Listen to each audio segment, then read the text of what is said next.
እግዚአብሔርሃ ናመልክ እኔና ቤቴ እግዚአብሔርን እናመልካለን።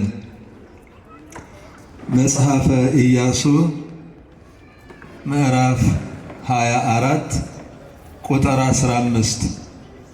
የተከበሩ መምህራችን ዶክተር አካለ ወልድ ተሰማ በኢትዮጵያ ኦርቶዶክስ ተዋሕዶ ቤተክርስቲያን የመገናኛ ብዙሃን ኤጀንሲ ዋና ዳይሬክተር፣ ሊቃውንተ ቤተክርስቲያን አበው ካህናት በየማዕረጋችሁ፣ ወንድሞች ዲያቆናት፣ የእግዚአብሔር ቤተሰቦች፣ በድንጋሌ ሥጋ በድንጋሌ ነፍስ የጸናች የእናታችን የእመቤታችን የቅድስተ ቅዱሳን የንጽሕተ ንጹሐን የድንግል ማርያም የአስራት የቃል ኪዳን ልጆች፣ አባቶች፣ እናቶች፣ ወንድሞችና እህቶች እንዲሁም ሕፃናት ሁላችሁም እንደምን ሰነበታችሁ? እንደምን አደራችሁ? እንደምን አረፈዳችሁ? በቸርነቱ በይቅርታውና በምህረቱ ሁላችንንም በተቀደሰ ዕለት በተቀደሰው ቤት በተቀደሰው አደባባይ ሰብስቦ ቅዱስ የሆነውን ቃሉን እንድንሰማ የፈቀደልን፣ እስካሁንም በነበረው ቆይታ ሥርዓተ ቅዳሴውን ፈጽመን በካህናት በአባቶቻችን እንድንባረክ ያደረገን የፈቀደልን የአባቶቻችን የቅዱሳን የእናቶቻችን የቅዱሳት የቅዱሳን መላእክት የነ ቅዱስ ሚካኤል አምላካቸው ልዑል እግዚአብሔር የተመሰገነ ይሁን። በድንጋሌ ሥጋ በድንጋሌ ነፍስ የጸናች የእናታችን የእመቤታችን የቅድስተ ቅዱሳን የንጽሕተ ንጹሐን የድንግል ማርያም የገናናው መልአክ የቅዱስ ሚካኤል የቅዱሳን ሁሉ ስማቸው ለዘለዓለሙ የተመሰገነ ይሁን። በሚኖሩን የተወሰኑ ደቂቃዎች እንደ እግዚአብሔር ፈቃድ የምንነጋገርበት የትምህርታችን ርዕስ አንሰ ወቤቴ እግዚአብሔርሃ ናመልክ፣ እኔና ቤቴ እግዚአብሔርን እናመልካለን የሚል ነው መነሻው።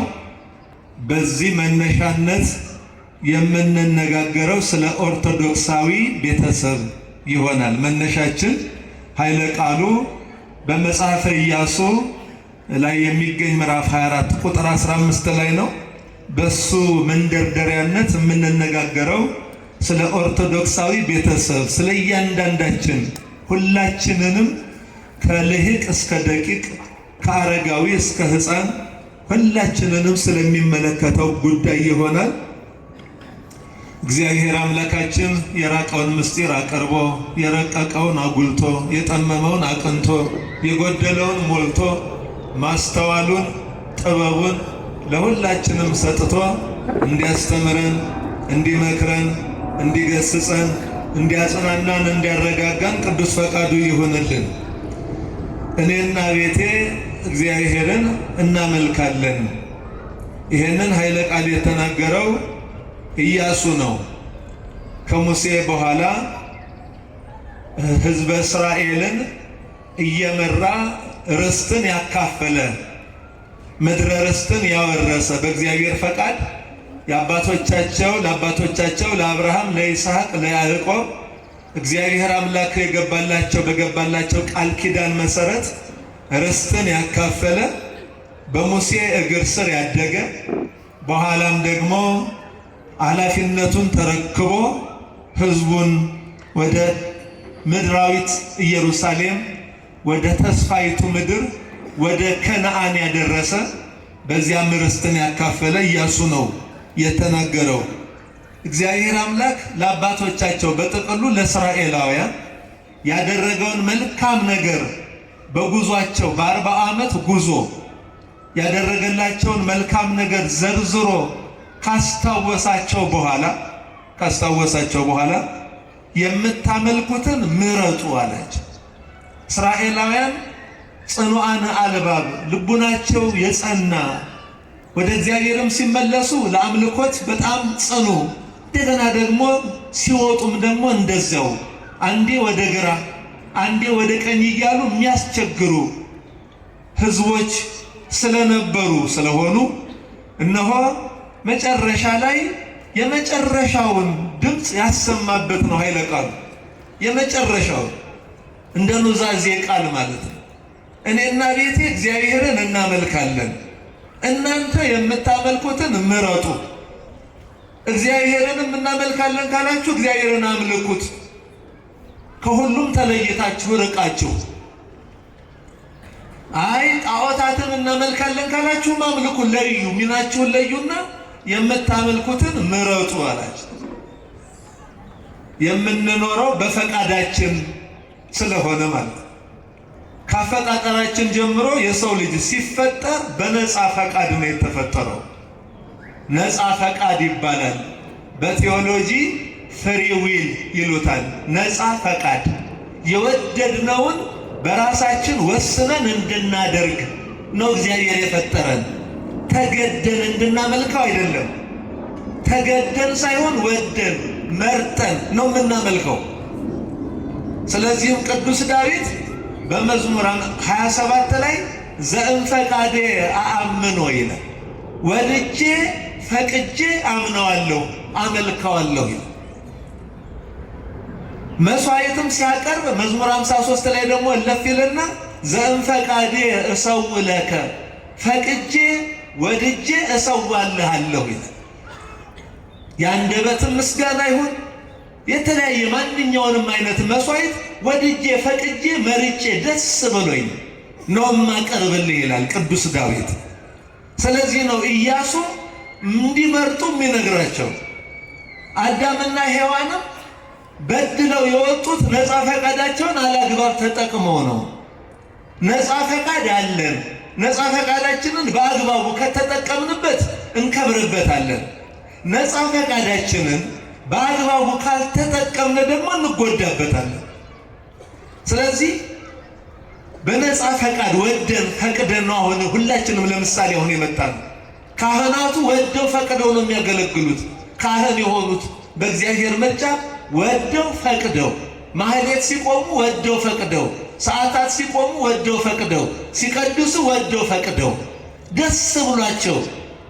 እኔና እናንተም እንደዛው በፖሊስ ተገዶ የመጣ የለም። አሁን ወደን ፈቅደን። ስለዚህ ወደን ፈቅደን ለገባንበት ወደን ፈቅደን መርጠን ለተከተልነው ሃይማኖት መታመን ያስፈልጋል። ዝም ብለን ዳር ላይ መቀመጥ እንዳይሆን ማለት በደንብ አድርገን ሃይማኖታችንን ልናውቅ ያስፈልጋል። ስለዚህ እኔና ቤቴ እግዚአብሔርን እናመልከዋለን ካለ እያንዳንዳችን ይህንን ቃል በመናገር ብቻ ሳይሆን በማድረግ እንድንተገብረው ነው ቃሉ የሚያመለክተን ማለት ነው። እኔና ቤቴ ባልም ሲናገር እኔና ቤቴ ሲል ሚስቱን፣ ልጆቹን፣ በቤተሰብ ውስጥ ያሉትን፣ ሚስትም ከተናገረች ባሏን፣ ልጆቿን ሁሉ እኔና ቤቴ። አንድ ሰው ሲናገር እሱና በቤት ውስጥ የሚኖሩት ሁሉ እግዚአብሔርን እናመልካለን። አሁን ትልቁ ችግር እግዚአብሔርን እንዴት ነው የምናመልከው ነው። እንዴት ነው አምልኮተ እግዚአብሔር የሚገለጠው? አምልኮተ እግዚአብሔር የሚገለጠው ትእዛዙን በመፈጸም ነው። ትእዛዙ ምንድን ነው እያልን እንግዲህ ስንዘረዝር በጣም እየሰፋ ይሄዳል ማለት ነው። ምንድን ነው ትእዛዙ? ሁልጊዜ ቤተ ክርስቲያን የምትነግረን መምህራኑ፣ ሰባኪያኑ፣ ካህናቱ፣ የንስሐ አባቶቻችን የሚመክሩን ዘወትር የሚቀሰቅሱ ምን እንድናደርግ ነው የሚለው ብዙ ነገር ነው። ንስሐ እንድንገባ፣ ስጋውን እንድንበላ፣ ደሙን እንድንጠጣ፣ የተጣላን እንድንታረቅ፣ የቀማን እንድንመልስ፣ የበደልን እንድንክስ፣ የራቅን እንድንቀርብ፣ ዝም ብለን ነጭ ለብሰን መመላለስ ብቻ እንዳይሆን ከክርስቶስ ጋር ተዋህደን እንድንኖር በፈቃደ ካህን በምክረ ካህን እንድንኖር ነው የሚጠሩን ሁልጊዜ። ኦርቶዶክሳዊ ቤተሰብ ስንል እንደ ቃሉን ትንሽ ምንድን ነው ኦርቶዶክስ መቼም እንጠራበታለን፣ ግን በደንብ እንድናውቀው ሁላችንም እኩል እንድንረዳው። የሚረዳ ይኖራል፣ ደግሞ የማይረዳ ስለሚኖር እኩል መረዳት እንዲኖረን ኦርቶዶክስ የሚለው ከሁለት የግሪክ ቃላት የተገኘ አንድ ቃል ሆኖ የተፈጠረ ነው። የግሪክ ቃል ነው፣ ግን እንዳለ ወስደነዋል። በግዕዙ ርትዕት፣ ርቱ፣ ቀጥ ያለ፣ ቀጥተኛ፣ እምነት ተብሎ ይተረጎማል። ኦርቶስና ዶክሳ የሚል ሁለት ቃላት። ኦርቶስ ማለት ቀጥተኛ፣ እውነተኛ፣ ትክክለኛ። ዶክሳ የሚለው ደግሞ አስተምህሮ፣ አምልኮ፣ ትምህርት፣ ስርዓት አምልኮት የሚለውን ይወክላል ማለት ነው። ስለዚህ ቀጥተኛ ትምህርት፣ ቀጥተኛ ሃይማኖት፣ እውነተኛ ሃይማኖት፣ ትክክለኛ አምልኮ የሚለውን ቃሉ ባጭሩ ዝም ብሎ በገጸ ንባብ ባጭሩ ወደ ዝርዝር ሳንገባ ይሄን ያመጣል። ኦርቶዶክስ እኔ የኦርቶዶክስ ተዋህዶ አማኝ ነኝ ስንል ቀጥተኛይቱ፣ የቀጥተኛይቱ፣ የእውነተኛይቱ፣ የትክክለኛይቱ ሃይማኖት ተከታይ ነኝ እያልን ነው። ቀጥተኛይቱ ሃይማኖት፣ እውነተኛይቱ ሃይማኖት ማነች ስንል ደግሞ ለቅዱሳን የተገለጠችው የቷ ነች? እቺ ቀጥተኛ ሃይማኖት ኦርቶዶክስ የሚል ቅጽል የተቀጸለላት ስንል በይሁዳ መልእክት ቁጥር 3 ላይ እንደምናገኘው ለቅዱሳን አንድ ጊዜ የተሰጠች ሰዎች ተሰብስበው ኮንፈረንስ አድርገው ጉባኤ አድርገው የፈጠሯት አይደለችም። ከእግዚአብሔር የተሰጠች ቅዱሳን የተቀበሏት ሃይማኖት የተሰጠ ነው፣ የተገለጠ። የክርስትና ሃይማኖትም የመገለጥ ሃይማኖት ይባላል። የመገለጥ እሱ እንደወደደ ለሰው ልጅ የገለጠው ማለት ነው። እሱ እግዚአብሔር ወደ ሰው ልጅ ያደረገው ጉዞ ሰዎችን ለማዳን አስቀድሞ በመፍጠር በምሳሌው በአርአያው እሱን አስመስሎ በመፍጠር በኋላ ደግሞ ትእዛዝን ሕግን በመስጠት ብንጠፋ በመፈለግ ገነትን የሚያህል ቦታ እግዚአብሔርን የሚያህል ጌታ ብናጣ ፈልጎን ደግሞ ከሰማይ ወርዶ ከድንግል ማርያም ከስጋዋ ስጋ ከነፍሷ ነፍስ ነስቶ ተወልዶ ሁላችንም እንደምናውቀው በ30 ዓመቱ በዮርዳኖስ ተጠምቆ የዕዳ ደብዳቤያችንን ቀዶ በ33 ዓመት ከ3 ወሩ በቀራንዮ አደባባይ ተሰቅሎ ስጋውን ቆርሶ ደሙን አፍሶ በሞቱና በትንሣኤው አድኖናል። ቤተ ክርስቲያንንም በሞቱና በትንሣኤው ነው የመሰረታት። ስለዚህ ቀጥተኛይቱ ሃይማኖት የምትባለው ይህች ናት፣ ከእርሱ የተገለጠች፣ እሱ ለቅዱሳን ለአባቶቻችን የሰጣት፣ እኛም ከአባቶቻችን የተቀበልናት፣ እዚህ ድረስ የደረሰች እስከ ፍጻሜው እስከ ዕለተ ምጽአት እስከ ትንሣኤ ዘጉባኤ የምትቀጥል እሷ ናት ቀጥተኛይቱ ሃይማኖት። ስለዚህ ኦርቶዶክሳዊ ቤተሰብ ሲባል ይህችን ሃይማኖት የያዘ በዚች ሃይማኖት የሚመራ በዚች ሃይማኖት የሚኖርባት ማለት ነው። አባቶቻችን እንደሚነግሩን የክርስቲያን የአንድ ክርስቲያን ትልቅም ይሁን ትንሽ የተማረም ይሁን ያልተማረ ወንድም ይሁን ሴት የአንድ ክርስቲያን ሰውነቱ የእግዚአብሔር ድንኳን ነው ይላሉ። እግዚአብሔር የሚገባበት ድንኳን፣ ልቡ ነው ዙፋን፣ ልቡ ደግሞ የእግዚአብሔር ዙፋን፣ ሰውነቱ የእግዚአብሔር ድንኳን፣ አንደበቱ የእግዚአብሔር ልሳን፣ ሕዋሳቱ ጠቅላላ ወሳጣዊ አፍአዊ ሕዋሳቱ ሁሉም የእግዚአብሔር ገንዘቦች የእግዚአብሔር መሳሪያዎች የሆኑ ማለት እግዚአብሔር የሚገለገልባቸው እግዚአብሔር የሚቀደስባቸው እግዚአብሔር የሚከብርባቸው ናቸው መሆን ያለበት። ክርስቲያን የሚያሰኘው ክርስቲያኑን ይህን ካደረገ ነው።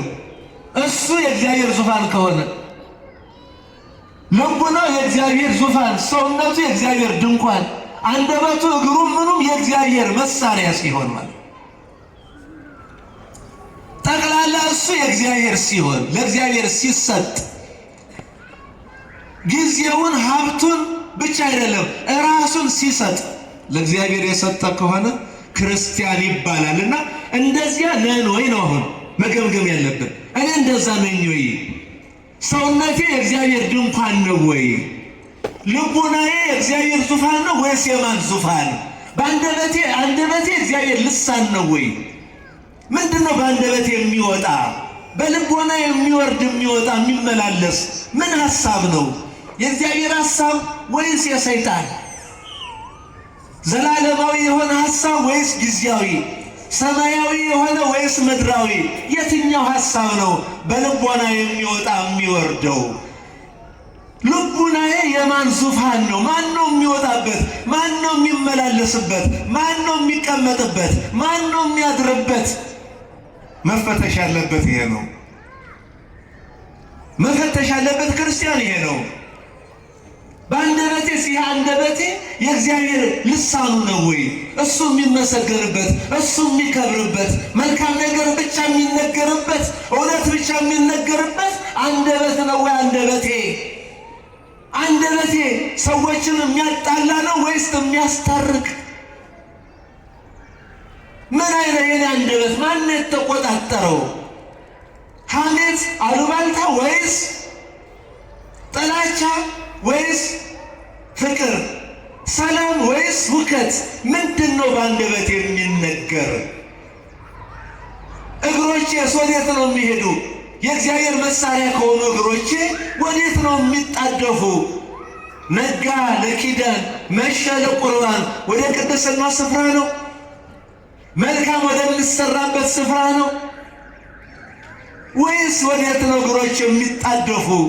ወደ ጫት ቤት፣ ወደ ሺሻ ቤት፣ ወደ ጭፈራ ቤት፣ ወደ ስካር ቤት ወዴት ነው? ወይስ መልካም ወደሚሰራበት? ሰዎችን ለማስታረቅ ነው እግሮች የሚሄዱ ወይስ ለማጣላት? እጆቼስ ምንድን ነው የሚያደርጉት? ለመጽዋት ነው የሚዘረጉት ወይስ ለሌላ? እያንዳንዱን መለካት ራስን መገምገም ያስፈልጋል። መጀመሪያ ራሳችን ቁጭ ብለን ማለት ከዚያ በኋላ ከንስሐ አባታችን ጋር የንስሐ አባቶቻችን መንፈሳዊ ሐኪሞቻችን ናቸው። ቅዱስ ዮሐንስ አፈወርቅ እንዳለው ቤተ ክርስቲያንም ፍርድ ቤት ሳትሆን ሐኪም ቤት ናት። ቅዱስ ዮሐንስ አፈወርቅ ነው የተናገረው። ቤተ ክርስቲያን ፍርድ ቤት አይደለችም፣ ሐኪም ቤት ነች። ሰዎች የሚፈወሱባት ሐኪም ቤት ከሆነች አባቶቻችን ካህናት ደግሞ መንፈሳውያን ዶክተሮች ናቸው፣ ሐኪሞቻችን ናቸው። ነፍስንም ስጋንም ማከም የሚችሉ የዚህ ዓለም ሐኪም ስጋን ነው ማከም የሚችል። መንፈሳውያኑ ሐኪሞች ስጋንም ነፍስንም ያክማሉ። ከሰባቱ ምስጢራተ ቤተ ክርስቲያን አንዱ ምስጢረ ቀንዲል ምንም እንኳን አሁን የተረሳ ሆኖ በአብዛኛው ቢታይም ነፍስንም ስጋንም የሚፈውስ ምስጢር ነው። ይሄ የሚፈጸመው በካህናት ብቻ ነው።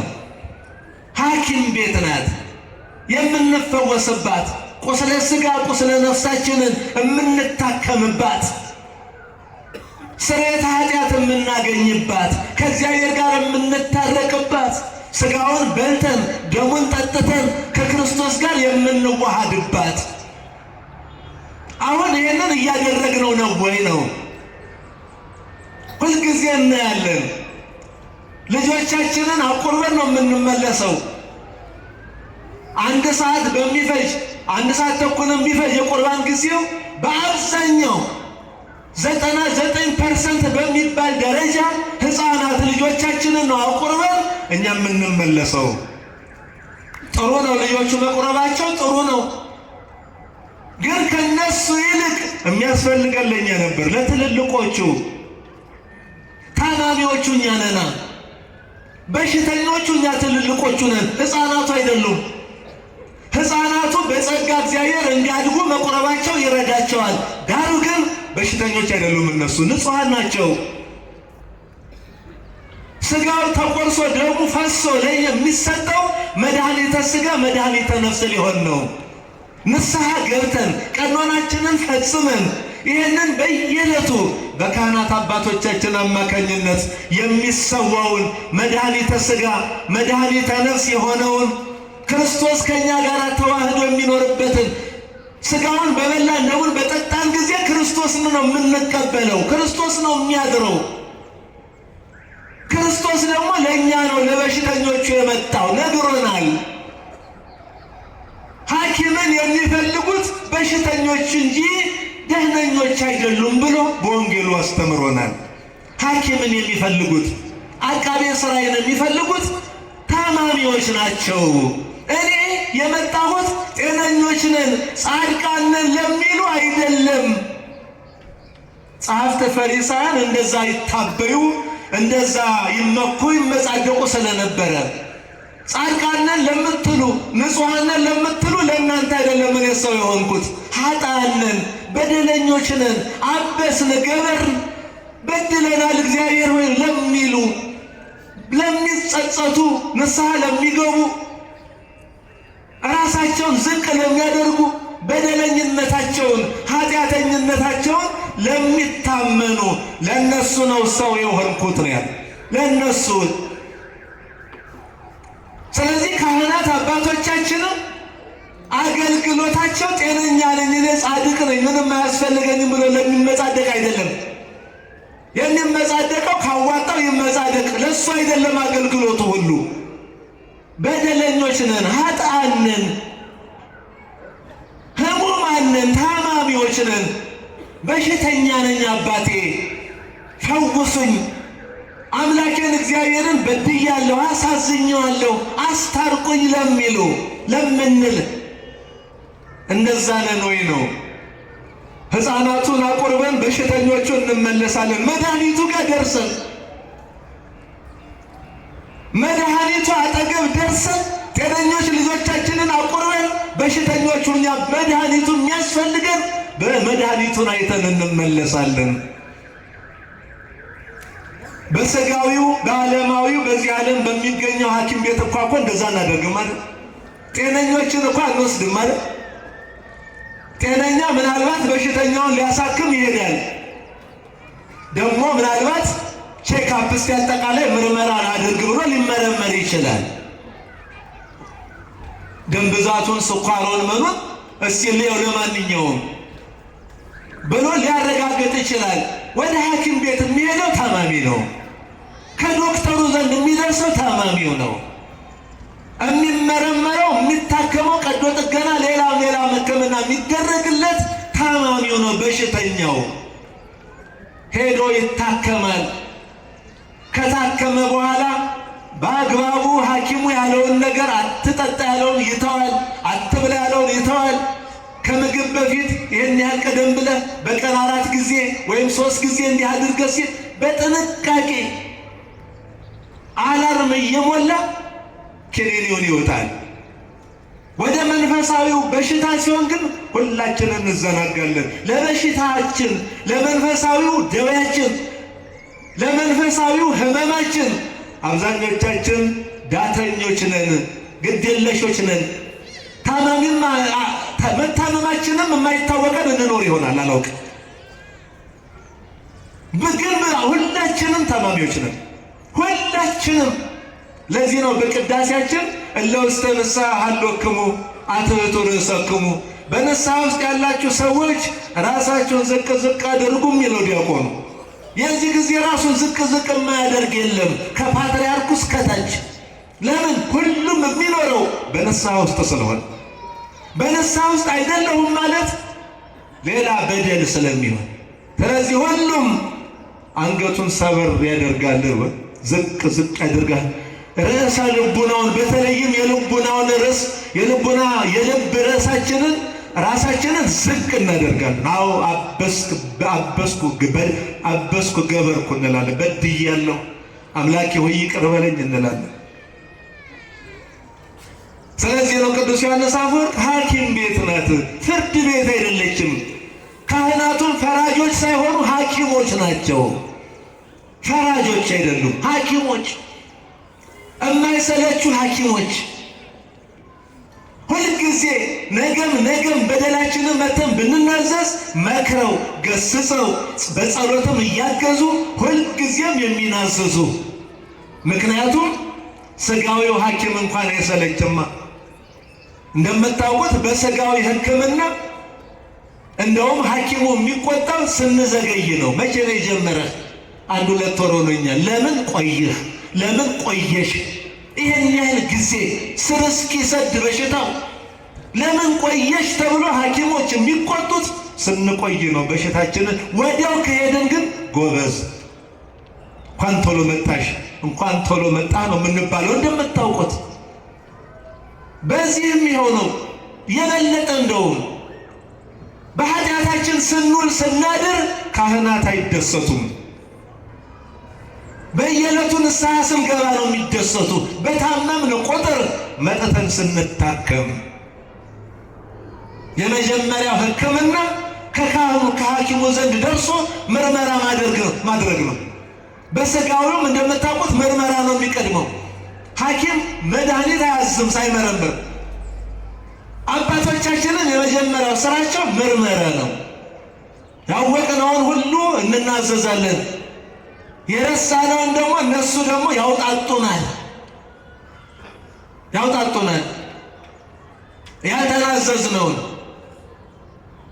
የተጣላው ሰው የለም? ኧረ አለ። ታዲያ ታርቀሃል? ኧረ አልተረኩም። እሱን ታዲያ ለምን አልተናዘዝክም? እሱም እኮ በሽታ ነው። የቀማኸው ገንዘብ የለም? አለ። እንደዚህ ታዲያ ለምን አልመለስክም? እንዲህ እያሉ ሊያውጣጡን ይችላሉ። ረስተን ከሆነ ሌላም ምን ነው ኪዳን ስታደርስ አላይህ? ምን ነው በሰንበተ ክርስቲያን ስታስቀድሽ አላይሽ? ምን ነው ጠፋሽ? ይሄም በደል ነው። እንዲህ እያሉ ምርመራውን ሲጨርሱ ሕክምና ይጀምራሉ ማለት። ጾም፣ ጸሎት፣ ስግደት፣ ምጽዋት የሚያዙን ቅጣት አይደለም፣ ሕክምና ነው። አንዳንዶቻችን እንደ ቅጣት እንቆጥረዋለን። አይደለም። ሐኪሙ እግር መቆረጥ ካለበት በሽታ ወደ ሌላ አካል እንዳይዛመት እግር ይቆረጥ ሲል እየቀጣ አይደለም፣ እያከመ ነው። ሌላውን አካል እያዳነ ነው። ካህኑም ይህን ያህል ስገጂ፣ ይህን ያህል መጾቺ፣ ይህን ያህል ጾም ሲል እየቀጣን ሳይሆን እየፈወሰን እያከመን ነው። የሕክምና አካል ነው። ስለዚህ የመጀመሪያውን ዙር ሕክምና ስንጨርስ ፍጹም የሆነው መድኃኒት የሚሰጠው መጨረሻ ላይ ቀኖናውን ጨርሰን ፍትሐት ዘወልድ ደግሞ ካህኑ እግዚአብሔር ይፍታ ካለ በኋላ አሁን እንግዲህ እስካሁን የመጀመሪያው ሕክምና ተደርጎልሻል። አሁን የመጨረሻው ፍቱን የሆነው መድኃኒት ትቀበያለሽ። ፍቱን የሆነውን መድኃኒት የእስካሁኑን ሁሉ ጠቅላላ የሚቀድሰው የሚባርከው ራሱ መድኃኔዓለም ክርስቶስ ነው። እሱን ትቀበያለሽ፣ እሱን ትቀበላለህ። ይኸው ሥጋውን በመብላት ደሙን በመጠጣት ነው። ስለዚህ ምስጢራት ሁሉ ጠቅላላ ማህተማቸው መክበበ ምስጢራት የሚባለው ምስጢረ ቁርባን ስለሆነ ሥጋውን ብሉ ደሙን ጠጡ ብለው ወደ ዋናው መድኃኒት ይመሩናል። እሱንም የሚያቀርቡት እነሱ ናቸው። የመጀመሪያው ሕክምና በእነሱ ነው የሚሰጠው። ሁለተኛው የመጨረሻው ሕክምና የሚሰጠው በእነሱ ነው። ያኔ ነው ፍጹም ወንዱ እንደ 40 ቀን ሕፃን ልጅ፣ ሴቷም እንደ 80 ቀን ሕፃን ልጅ ሆነው ንጹህ የሚሆኑት ነው። ይሄንን እናደርጋለን። ኦርቶዶክሳዊ ቤተሰብ ስንል እግዚአብሔርና ቤቴ እግዚአብሔርን እናመልከዋለን ሲል እግዚአብሔርን በነገሮች ሁሉ በአካሎቻችን በህዋሳቶቻችን ሁሉ በልባችንም በአንደበታችንም በጆሮአችንም በአፍንጫችንም በእግራችንም በእጃችንም ማለት ነው እናመልከዋለን ማለት በእነዚህ ሁሉ ቅድም ባልናቸው ሰውነቴን የእግዚአብሔር ድንኳን አድርጌ ልቦናዬን የእግዚአብሔር ዙፋን አድርጌ አንደበቴንም የእግዚአብሔር ልሳን አድርጌ ህዋሳቶቼን ሁሉ ለእግዚአብሔር ሰጥቼ አመልከዋለሁ ማለት ነው። ገንዘብና ጊዜማ ተውት፣ ተራ ነገር ነው። ራስን ሰጥቶ ነው እግዚአብሔርን ማምለክ የሚቻለው። አለበለዚያ እግዚአብሔርን አመልከዋለሁ ዝም ብሎ እንደው በዓል ሲሆን እንደዚህ በመሰብሰብ በምናምን ብቻ ጅማሮ ነው እንጂ ፍጹም የሆነ አምልኮ ሊሆን አይችልም። ወደ ሥጋውና ደግሞ ካልደረስን ንስሐ ገብተን ቅድም እንዳልነው የተጣላን ካለን ታርቀን በጥላቻ በዘረኝነት በሐሜት በብዙ ነገር የተሞላን ከዚያ ንጹሕ ሆነን ርቀን ንስሐ ገብተን በፈቃደ ካህን በምክረ ካህን ሥጋውን ስንበላ ደሙን ስንጠጣ ነው አምልኳችን ሁሉ የሰጠነው ምጽዋት፣ የሰገድነው ስግደት፣ የጸለይነው ጸሎት ሁሉ ጠቅላላ የሚቀደሰው ሥጋውን በበላን ደሙን በጠጣን ጊዜ ነው። ይህንን ነው እኔና ቤቴ እግዚአብሔርን እናመልከዋለን ሲል አንደኛ እኔና ባሌ ልጆቼ፣ እኔና ሚስቴ ልጆቼ በሚል ይተረጎማል።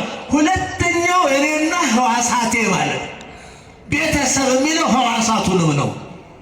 ሕዋሳቶቼ ዓይኖቼም የእግዚአብሔርን የሆነውን ብቻ ያሉ፣ ጆሮቼ የእግዚአብሔርን ቃሉን ይሰማሉ፣ ቅዳሴውን ይሰማሉ፣ ማህሌት ሰዓታቱን፣ ኪዳኑን፣ ዘማሪያውን ይሰማሉ። አፍንጫዬ ይህንን ለእግዚአብሔር የሚቀርበውን መሥዋዕቱን ዕጣኑን ያሸታሉ። እግሮቼ ወደ ቅድስናው ስፍራ ይገሰግሳሉ። እጆቼ ይመጸውታሉ፣ የቅድስናውን ስፍራ ይዳስሳሉ። ልቦናዬ የእግዚአብሔር የሆነውን ነገር ያስባል ማለት ነው። እኔና ቤቴ ማለት ሰውነትን ሕዋሳትንም እንደ ቤተሰብ በመቁጠር ነው።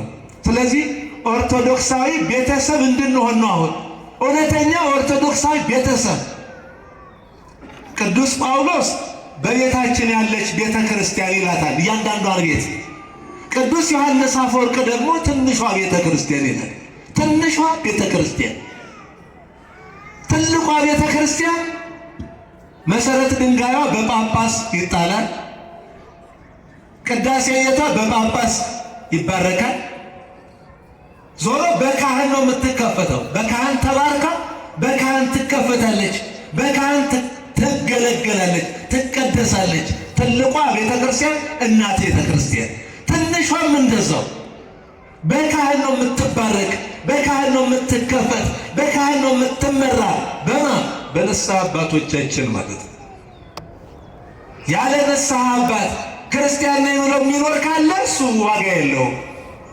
ንስሐ አባት ምናልባት የሌላችሁ ግን ክርስቲያን እንደሆናችሁ እየተሰማችሁ የምትመላለሱ ወደ ሰበካ ጉባኤው በመቅረብ ንስሐ አባት ይሰጠን፣ እናንተ ፈልጋችሁ መያዝ ካልቻላችሁ ሰበካ ጉባኤ መጠየቅ ያስፈልጋል። ንስሐ አባት የለኝም እዚህ አጥቢያ ሆኖ ክፍለ ሀገር ንስሐ አባት መያዝ አይቻልም አለኝ እዛ ገዳም ምናምን የሚባል ነገር የለም። ገዳማውያን የንስሐ አባት ለመሆን አይደለም የመነኮሱት፣ አይመለከታቸውም እነሱ የንስሐ አባትነት። ወደ ገዳም ስንሄድ እግዚአብሔር ይፍታ ሊሉን ይችላሉ። ገዳም አባት አለኝ ምናምን የሚሉ አሉ። አንዳንድ ወደ ስናማከር የሚመጡ ይሄ ከቤተ ክርስቲያኒቱ ስርዓት ውጭ ነው። ገዳማውያን የመነኑት ለእኛ ንስሐ አባት ሊሆኑ አይደለም። የእኛ ንስሐ አባት ሕጋውያኑ እዚሁ ከእኛ ጋር የሚኖሩ እነዚህ ናቸው። አንዳንዶች መሸሻ ያደርጉታል። ደብረ ሊባኖስ አለኝ ለነተሰዛ እንዲህ የሚባል ነገር የለም። እንዲህ ያለ ስርዓት ቤተክርስቲያኖች የላትም። ገዳማውያን እዛ በገዳምነታቸው ይኖሩ፣ እዛ በምናኔያቸው በጸሎታቸው ያስቡናል። በጸሎታቸው አስቡ ልንላቸው እንችላለን። የንስሐ አባት ልናደርጋቸው ግን አንችልም። የንስሐ አባቶቻችንን በየአጥቢያችን ነው የምንይዘው። ያለ ንስሐ አባት የሚኖር ማለት መቅዘፊያ የሌለው መርከብ እንደማለት፣ ያለ ቀዛፊ ጥልቅ ባህር ላይ እንዳለች ጀልባ ወይም መርከብ የሚቆጠር ነው ወገኖች። እና ኦርቶዶክሳዊ ቤተሰብ በፈቃደ ካህን በምክረ ካህን የሚመራ፣ በፈቃደ ካህን በምክረ ካህን የሚኖር፣ በራሱ ፈቃድ አይኖርም ማለት ነው። ምክረ ካህን ፈቃደ ካህን ሲባል በሱ ፈቃድ አይመጸውትም። ሲመጸውትም ከንስሐ አባቱ ጋር፣ ሲሰግድም ንስሐ አባቱ በመከሩት በነገሩት፣ ሲጸልይም ንስሐ ሲገባ ከንስሐ አባቱ ውጪ ንስሐ አባቱ ሳያውቁት የሚሰራው ምንም አይነት መንፈሳዊ ስራ ሊኖር አይችልም ማለት ነው። በራሱ ፈቃድ አይኖርም ማለት ነው። መንፈሳዊ ሕይወቱን በተመለከተ በካህኑ ፈቃድ ነው የሚኖረው። ሌሎቹ በግብፅ በኮፕቲክ በሶሪያ በምን ያሉት እኮ ሲመጸውቱ እንኳን ለራሳቸው አይመጸውቱ። አባቴ ይሄ ለምጽዋት ነው መጽውቱልኝ ብሎ ለካህኑ ነው የሚሰጠው እንጂ እሱ እኔ ከሌለኛ ወከኝ እንደ እያለ ራሱ አይመጸውትም። ይሄ የአስራት ነው፣ ከሰራሁት ካገኘሁት 1/10 ነው፣ ለቤተ ክርስቲያኒቱ አስገቡልኝ በአንድ ቦርሳ ሞልቶ፣ በሌላ ቦርሳ ደግሞ ይሄ ደግሞ አባቴ ከዚያ ከአስራት ካነሳሁለት በኋላ ለምጽዋት የመደብኩት ነው መጽውቱልኝ፣ ይሄኛው ደግሞ ለመባ ነው ሰጡልኝ፣ ለካህኑ ሰጥቶ ይሄዳል። አበቃ። ኢትዮጵያዊ ምእመን ይሄ ሲነገረው አንዳንድ ቦታ ላይ ነው ሲገጥመን ቢበሉትስ ይላል። ምን አገባው? እሱ ለካህኑ ሲሰጥ እንደደረሰ አምኖ ለምን አይሄድም? ከቸገራቸው ይብሉታ፣ ምን አገባው? እና እሳቸው የራባቸው አውጥተው ሊመጸውቱ ነው እንዴ? ከራባቸው እነሱ የመንከባከብ ኃላፊነት አለበት። ቢበሉትስ ምን አገባኝ እኔ? ይመጹቱ ልዩ ሰጥቻለሁ፣ ኃላፊነቱን ወስደዋል። ይሄንንም አስራት አስገቡልኝ ብያለሁ። አስራት አስቆርጠው ካርኔ ያመጡልኛል። እሱ ችግር የለም፣ በካርኔ እንቆጣጠራለን። ለምጽዋቱ መቼስ ካርኔ አንጠይቅ። በሌሎቹ አሃት በሚባሉ አብያተ ክርስቲያናት እንዲህ ያለ ልማድ ነው ያላቸው፣ በካህኑ በኩል ሁሉንም መፈጸም። ወደዚያ እስከምንደርስ እንኳን እኛ በራሳችንን ግን ያለ ትዝህርት ያለ መመጻደቅ እንድናደርገው ያስፈልጋል። በእውነት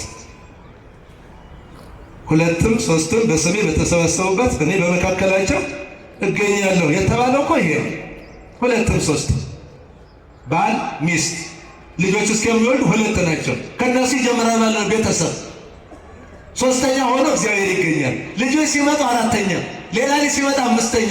አይለይም። እግዚአብሔር አብሮ ነው የሚኖረው። እግዚአብሔር የሚኖርበት ቤተሰብ የእግዚአብሔር ቤተሰብ ኦርቶዶክሳዊ ቤተሰብ ይባላል። እግዚአብሔር ደግሞ ከኛ ጋር የሚኖረው በሕጉ በትእዛዙ ስንኖር ስንመላለስ ነው ለማለት ነው። እንግዲህ ከዚህ በላይ ብዙ መነጋገር አይኖርብንም። ቀሪው ደግሞ አባቶችም አሉ፣ ቃለ ምዕዳን ይሰጣሉ፣ የጎደለውን ይሞላሉ፣ የጠመመውን ያቀናሉ፣ የረቀቀውን ያጎላሉ። የእነሱም ጊዜ ስላለ እዚህ ድረስ ከተነጋገርን ለጊዜው ይበቃናል። ለነበረን ጊዜ ሁሉ የአምላካችን የልዑል እግዚአብሔር ስም የተመሰገነ ይሁን። ወስብሐት ለእግዚአብሔር ወለወላዲቱ ድንግል ወለመስቀሉ ክቡር አሜን። ይቆየን።